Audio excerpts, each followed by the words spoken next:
1980 और 90 के दशक की ये अदाकारा अपनी खूबसूरती और टैलेंट के दम पर मात्र 16 साल की उम्र में मिस इंडिया चुन ली गई थी।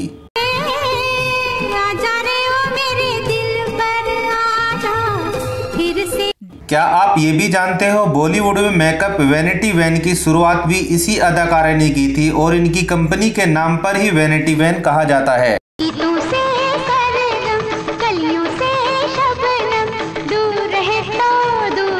और क्या आप ये भी जानते हो, इस अदाकारा के प्रेम प्रसंग किसी अभिनेता से नहीं बल्कि फिल्म मेकर और डायरेक्टरों के साथ रहे हैं।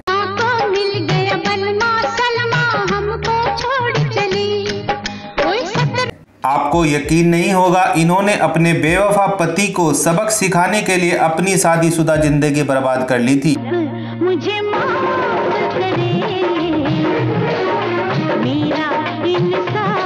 और भी बहुत कुछ। आप बने रहिएगा हमारे साथ। मैं हूं आपका दोस्त एंड होस्ट M.A. चौधरी। आप देख रहे हैं बॉलीवुड स्टार सफरनामा। मेरे प्यारे दोस्तों, वीडियो को लाइक और चैनल को सब्सक्राइब भी कर देना ताकि आप लोगों को समय से जानकारी मिलती रहे। आज हम बात कर रहे हैं उस अदाकारा की जो अपने जमाने की नंबर 1 अदाकारा हुआ करती थी, पूनम ढिल्लों की।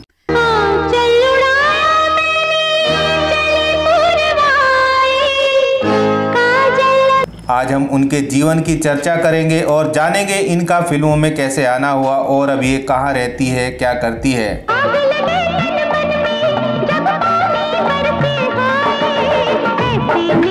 पूनम ढिल्लों का जन्म 18 अप्रैल 1962 को उत्तर प्रदेश के कानपुर जिले में हुआ था। उनके पिता का नाम अमरीक सिंह था और वे एक इंजीनियर थे। उनकी माता का नाम गुरुचरण कौर था जो कि स्कूल की प्रिंसिपल थी।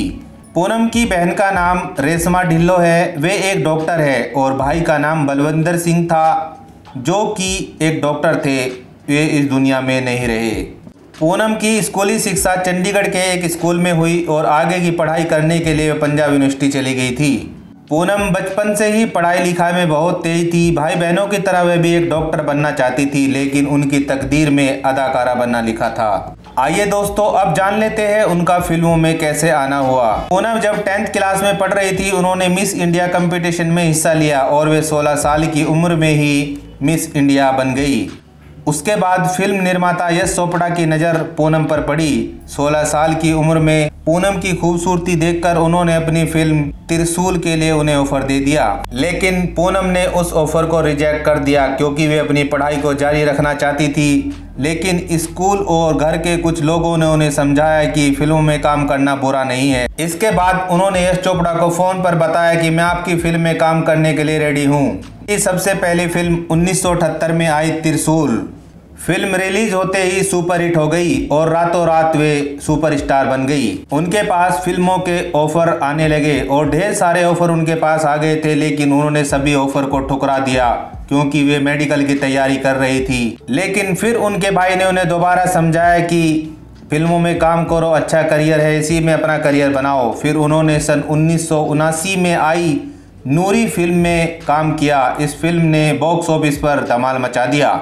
इस फिल्म से उन्हें बड़ी कामयाबी हासिल हुई और इस फिल्म के गाने आज तक भी लोगों की जुबान पर आते रहते हैं। चोरी चोरी कोई आए, चुपके चुपके सबसे छुपके। इसके बाद राजेश खन्ना के साथ रेड रोज, जितेंद्र के साथ निशाना, बीवी ओ बीवी जैसी फिल्मों में काम किया, लेकिन ये फिल्में खासा काम नहीं कर पाई।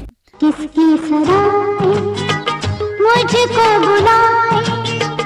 लेकिन पूनम ने हार नहीं मानी और अपने काम को जारी रखा। इस तरह उनकी कई फिल्में और आई, जैसे दर्द, तेरी कसम, ये फिल्में सुपरहिट रही। फिर क्या था, इसके बाद उन्होंने पीछे मुड़कर नहीं देखा। सोनी महिवाल, तेरी मेहरबानियाँ, तवाइफ, गिरफ्तार, कारनामा, बंटवारा, जुदाई जैसे सुपरहिट फिल्में दी।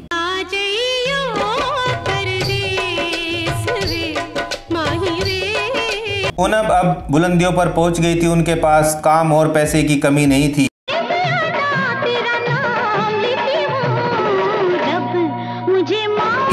आइए अब जान लेते हैं उनके प्रेम प्रसंग और शादी के बारे में। शुरुआती दिनों में फिल्म निर्माता राजेश तलवार के साथ पूनम का नाम जोड़ा गया, लेकिन दोनों ने इसे नकार दिया और फिर कोई उनकी चर्चा भी नहीं हुई। इसके बाद एक एडिटर ने अपनी मैगजीन में फिल्म निर्माता यश चोपड़ा और पूनम की प्रेम प्रसंग का आर्टिकल लिख डाला। क्योंकि जब शुरुआत में पूनम ढिल्लों संघर्ष कर रही थी, उस दौरान पूनम यश चोपड़ा के घर में ही रहती थी। दोनों को एक साथ देखा जाता था, लेकिन उनका यह रिश्ता ज्यादा दिनों तक नहीं चल पाया। 1980 के दशक में पूनम अपने करियर की बुलंदियों पर थी। तभी उनकी जिंदगी में एक फिल्म निर्माता राज सिप्पी की एंट्री होती है। पूनम को शादीशुदा राज सिप्पी से प्यार हो जाता है और दोनों चर्चाओं में आने लगते हैं। चारों तरफ सुर्खियां बटोर रहे होते हैं। पूनम शादी करना चाहती थी, लेकिन राज सिप्पी अपना परिवार को नहीं छोड़ना चाहते थे। जब पूनम को लगा कि शादी नहीं हो सकती, तो उन्होंने उनसे अपना रिश्ता तोड़ लिया। वे अब बहुत परेशान रहने लगी थी। 1988 में पूनम की जिंदगी में परेशानी भरा समय आ गया। उनके पिता का देहांत हो गया और इसी दौरान उनकी मुलाकात एक फिल्म निर्माता अशोक से हुई। उनकी मुलाकात उनके ही एक फ्रेंड ने एक फार्म हाउस में पार्टी के दौरान अशोक को उनसे मिलवाया था और अशोक उनसे पहली नज़र में ही प्यार कर बैठे। दोनों ने सन 1988 में शादी कर ली। इसके बाद उन्होंने फिल्म में काम करना बंद कर दिया।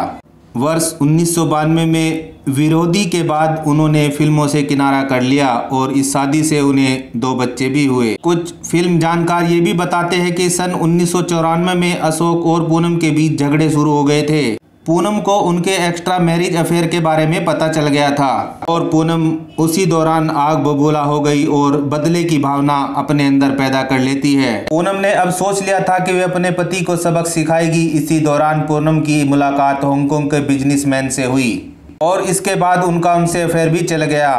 फिर बड़ी परेशानी खड़ी हो गई। अशोक पूनम के बीच साल 1997 में दोनों ने तलाक ले लिया और इस तरीके से पूनम ने अपना बसा बसाया घर को बर्बाद कर दिया। इसके बाद पूनम नई मूवी के साथ जुदाई से दोबारा फिल्मों में आई।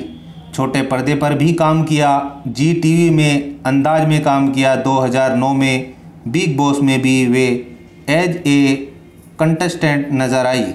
पूनम आज भी छोटे पर्दे पर सक्रिय रहती है। आशा करता हूँ आपको पूनम के जीवन की कहानी काफ़ी पसंद आई होगी। आपको उनकी मूवी सबसे अच्छी कौन सी लगती है, कमेंट में ज़रूर बताइएगा। अब हम आपसे इजाज़त चाहते हैं। फिर मिलेंगे एक ऐसे ही बॉलीवुड स्टार सफ़रनामा को लेकर। धन्यवाद।